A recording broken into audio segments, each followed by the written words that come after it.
Joshua mendatangi Tama dan berkata, "Tuan Renza, Corpses dimuat. Kami akan segera mengatur transfer pertama dari New York. Dan kemudian atur seseorang untuk mengangkutnya ke laut lepas sesegera mungkin untuk membuangnya.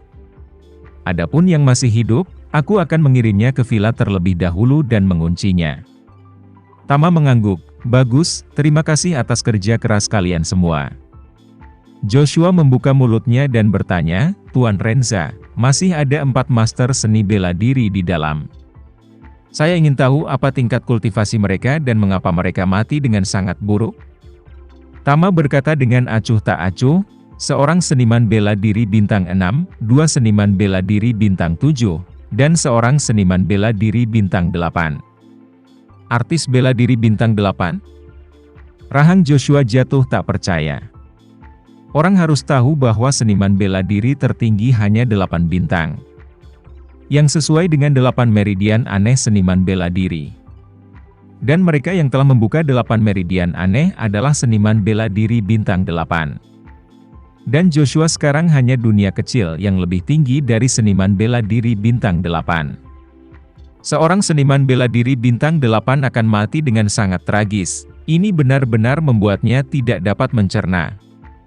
Tama melihat ekspresi herannya, jadi dia bertanya, "Apakah kamu tidak menyangka bahwa seorang seniman bela diri bintang 8 akan mati dengan sangat menyedihkan?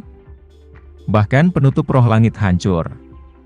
"Ya," Joshua berkata dengan tidak jelas, "aku tidak akan menyembunyikannya darimu, Tuan Renza. Bawahanmu benar-benar tidak tahu mengapa keempat orang ini akan mati dengan sangat tragis. Kekuatan yang begitu kuat, orang biasa seharusnya sulit untuk mendekati mereka dengan benar. Dan mereka seharusnya menjadi pengawal, rasa pencegahan harus sangat kuat. Mereka seharusnya tidak memberi pihak lain kesempatan untuk mendekat untuk menembak." Tama dengan dingin berkata, "Joshua, ini adalah tulang belulangmu sebagai arogansi tinggi seorang seniman bela diri. Kamu selalu berpikir bahwa seniman bela diri sangat kuat. Tapi kamu tidak menyangka bahwa seniman bela diri juga memiliki banyak kekurangan." Mengatakan itu, dia bertanya kepadanya, "Jika lebih dari 20 orang tiba-tiba muncul di ujung koridor ini, tanpa tempat untuk bersembunyi dan mereka memenuhimu dengan api, menurutmu berapa banyak putaran yang bisa kamu selamatkan?" Joshua dengan serius berkata, "Saya pikir saya harus dapat melihat masing-masing dari mereka sebelum mereka muncul. Bagaimanapun, mereka bukan seniman bela diri bintang 8, tidak mungkin menyembunyikan napas dan gerakan mereka." Tama bertanya lagi, "Lalu bagaimana jika pihak lain mengambil keuntungan dari pertunjukan yang akan segera dimulai?" Di luar suara itu penuh dengan deru ledakan perang kosmik. "Kamu masih bisa merasakan napas dan gerakan pihak lain?" Ini. Ekspresi Joshua keras, malu untuk mengatakan, "Jika itu masalahnya, maka aku seharusnya tidak bisa melakukan." Tama bertanya lagi, "Jika lebih dari 20 orang tiba-tiba muncul dan menggunakan senjata api modern yang kuat, untuk menembakkan 6 atau 700 peluru dalam beberapa detik, bisakah kamu menghentikan mereka?" Ini. Ekspresi Joshua bahkan lebih terkejut. Dan dia membeku untuk waktu yang lama sebelum menggelengkan kepalanya dan berkata, "Jika 6 atau 700 peluru dalam beberapa detik, aku tidak bisa berhenti." Tama berkata, "Saya tidak tahu apakah Anda melihat detail senjata api yang mereka gunakan. Masing-masing di bawah pistol yang dimasukkan pada majalah, pita diikat ke arah yang berlawanan dari majalah. Setelah peluru ditembakkan, tinggal tarik keluar magasinnya, lalu lakukan penyisipan kembali secara terbalik. 2 atau 3 detik kemudian, Anda dapat menembakkan 6 atau 700 peluru lagi. Tembakan semacam ini, di lorong semacam ini tidak bisa dihindari. Belum lagi senjata jenis ini, di lorong semacam ini di mana tidak ada cara untuk bersembunyi. Belum lagi seniman bela diri bintang 8, bahkan ahli seni bela diri sepertimu. Siapa yang berada di lingkaran penuh alam Ming, tidak bisa menolak." Berbicara tentang ini, Tama mengeluh, "Ini seperti berburu kelompok hiena Afrika. Meskipun rumit, tetapi selama pemahaman diam-diam ada. Mereka bisa tak terkalahkan di padang rumput, bahkan raja dari 100 binatang, mereka juga bisa membunuh mereka. Ya. Joshua menghela nafas dingin dan berbicara, bawahan pasti mendapat pelajaran. Tama mengangguk dan berkata, bagus kalau kamu menyimpannya di hatimu. Sudah larut, pertama-tama biarkan saudara-saudara mengambil mayat dan menyingkirkan mereka. Seperti yang Anda inginkan, Tuan Renza, Joshua berkata, dan menunjuk ke mayat Duncan dan bertanya pada Tama. Tuan Renza, apakah mayat Inspektur Allen ini juga akan diambil dan dibuang? Tama menggelengkan kepalanya, tidak, dia belum mati.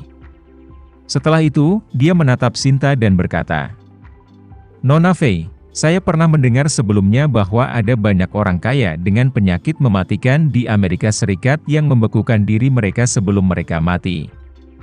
Berharap teknologi masa depan dapat menyembuhkan mereka, apakah ada hal seperti itu? Sinta berkata, kembali ke Pak Renza, situasi ini cukup umum.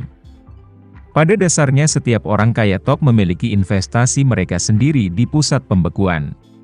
Bahkan ketika mereka menghabiskan semua sarana medis modern dan tidak dapat melanjutkan hidup setelahnya. Mereka akan membekukan diri mereka sendiri, ini di lingkaran kaya, yang dikenal sebagai rencana hibernasi masa depan. Harapannya bisa dibangkitkan kembali suatu saat nanti, ketika bidang kedokteran sudah berkembang lebih jauh. Pusat pembekuan yang menggunakan nitrogen cair dapat menjaga suhu tubuh sekitar minus 200 derajat. Tetapi banyak eksperimen biologi telah dilakukan sebelumnya, tanpa kecuali.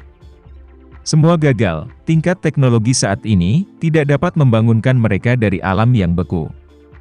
Semua orang juga memperlakukannya sebagai kemewahan terakhir. Tama bertanya padanya, keluarga Fei juga memiliki semacam pusat beku? Ya, Sinta mengangguk dan berkata, kakek berinvestasi dalam 10 tahun yang lalu, dan itu masih berjalan.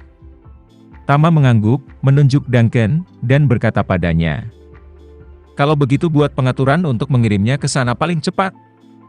Tuan Renza, Anda meminta saya untuk... Anda menyuruh saya untuk membekukan tubuh Inspektur Allen? Sinta tercengang oleh kata-kata Tama dan tidak tahu bagaimana merespons untuk sementara waktu.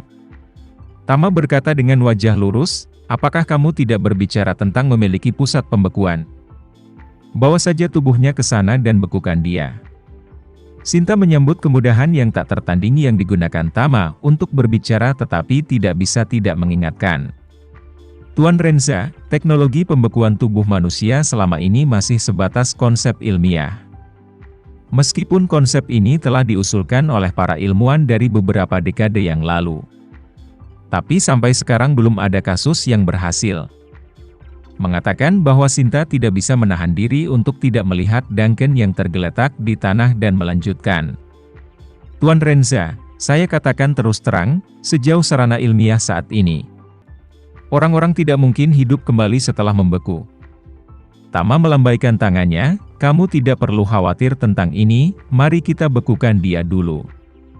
Alasan mengapa dia ingin mengirim Duncan ke pusat pembekuan untuk membekukan adalah karena dia juga tidak memiliki kemampuan untuk mempertahankan tubuh Duncan yang abadi sepanjang waktu. Dengan membekukannya, dia dapat mempertahankan situasinya saat ini secara maksimal. Dan karena dia akan dibekukan di lingkungan bersuhu super rendah 1 atau 200 derajat di bawah nol. Aura yang dibutuhkan untuk mempertahankan tubuhnya juga akan berkurang ke tingkat yang sangat rendah.